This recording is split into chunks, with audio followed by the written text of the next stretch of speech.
Selamat pagi Bapak dan Ibu, para devosan kerahiman ilahi. Bacaan hari ini dari buku harian Santa Faustina, nomor 130 sampai dengan 132. Akan tetapi, aku mulai menjadi sedikit sembrono. Aku tidak memberi perhatian kepada ilham-ilham batinia dan berusaha mengalihkan perhatianku. Tetapi meskipun ada kegaduhan dan gangguan, aku tetap dapat melihat apa yang sedang terjadi dalam jiwaku.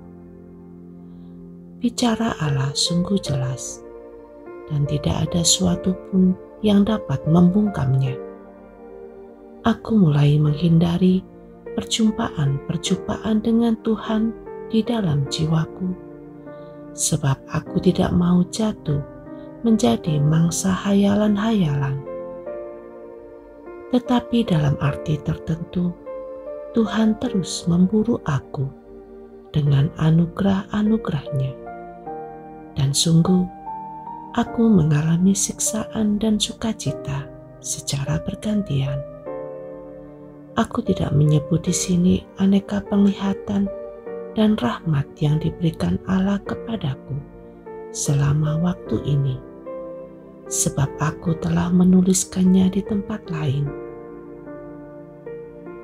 Tetapi di sini aku hanya akan mengatakan bahwa aneka penderitaan telah mencapai puncaknya, dan aku memutuskan untuk mengakhiri keraguan-raguan sebelum kaul kekalku.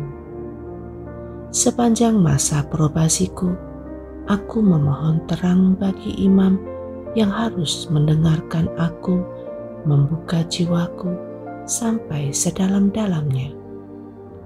Aku minta kepada Allah agar Ia sendiri menolongku dan memberiku rahmat untuk bisa mengungkapkan bahkan hal-hal yang paling rahasia yang ada antara aku dan Allah.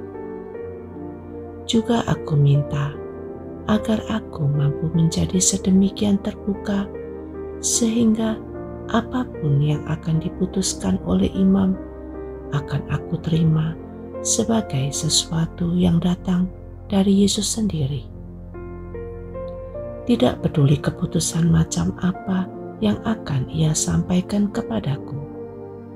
Yang aku inginkan hanyalah kebenaran dan jawaban yang pasti atas beberapa pertanyaan. Aku menyerahkan diriku sepenuhnya ke dalam tangan Allah, dan yang dirindukan jiwaku hanyalah kebenaran. Aku tidak dapat terus hidup dalam keraguan-raguan lebih lama lagi, meskipun dalam lubuk jiwaku aku sedemikian yakin bahwa hal-hal ini datang dari Allah, dan aku siap menyerahkan hidupku untuk ini. Tetapi aku mau menempatkan pendapat Bapa pengakuanku di atas semuanya. Aku menyiapkan hatiku untuk melaksanakan apapun yang Ia pikir paling baik,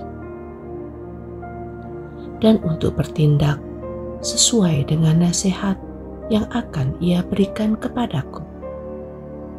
Aku memandang ke depan, ke saat yang akan menentukan kelangsungan kegiatanku selama sisa hidupku.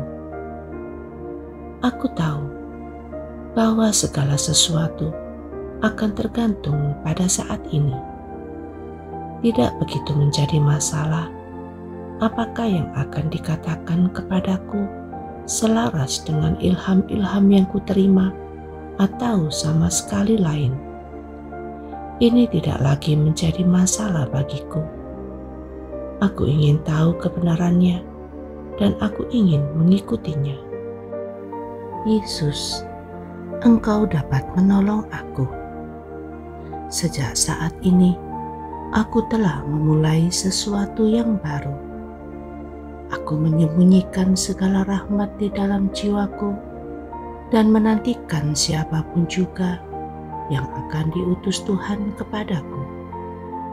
Tanpa keraguan-raguan dalam hati, aku minta kepada Tuhan sendiri agar berkenan menolongku selama saat-saat ini. Dan tiba-tiba suatu keberanian menyusup ke dalam jiwaku. Aku harus menyebutkan juga bahwa ada beberapa bapak pengakuan yang tampaknya menjadi bapak pengakuan, yang tampaknya menjadi bapak rohani yang sejati, tetapi hanya selama segala berjalan dengan baik.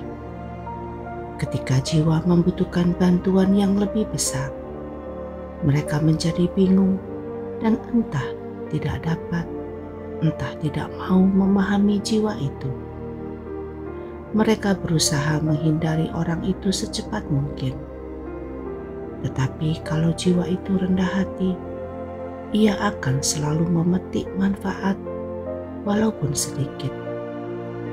Kadang-kadang Allah sendiri akan memancarkan seberkas sinar ke dalam lubuk jiwa itu oleh karena kerendahan hati dan imannya.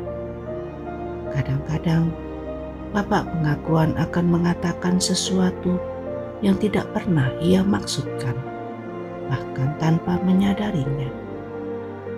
Oh, biarlah jiwa itu percaya bahwa kata-kata seperti itu adalah kata-kata Tuhan sendiri. Memang, kita harus percaya bahwa setiap kata yang diucapkan di kamar pengakuan adalah kata-kata Allah. Yang aku maksud di sini adalah sesuatu yang datang langsung dari Allah.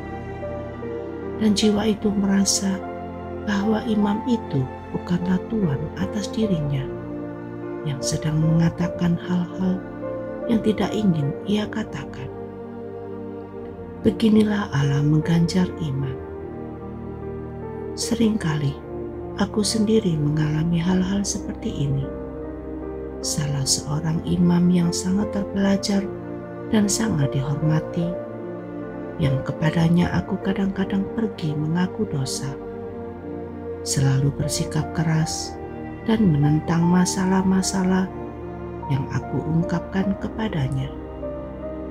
Tetapi pada suatu kesempatan ia menjawab kepadaku, "Ingatlah suster, bahwa kalau Allah meminta hal ini dari suster, suster hendaknya tidak melawan dia. Kadang-kadang Allah ingin dipuji justru dengan cara ini. Tenanglah, apa yang sudah dimulai oleh Allah akan ia selesaikan. Tetapi saya ingin menegaskan hal ini kepada suster. Kesetiaan kepada Allah dan kerendahan hati.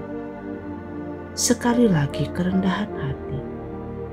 Ingatlah baik-baik akan apa yang telah kukatakan kepada suster hari ini.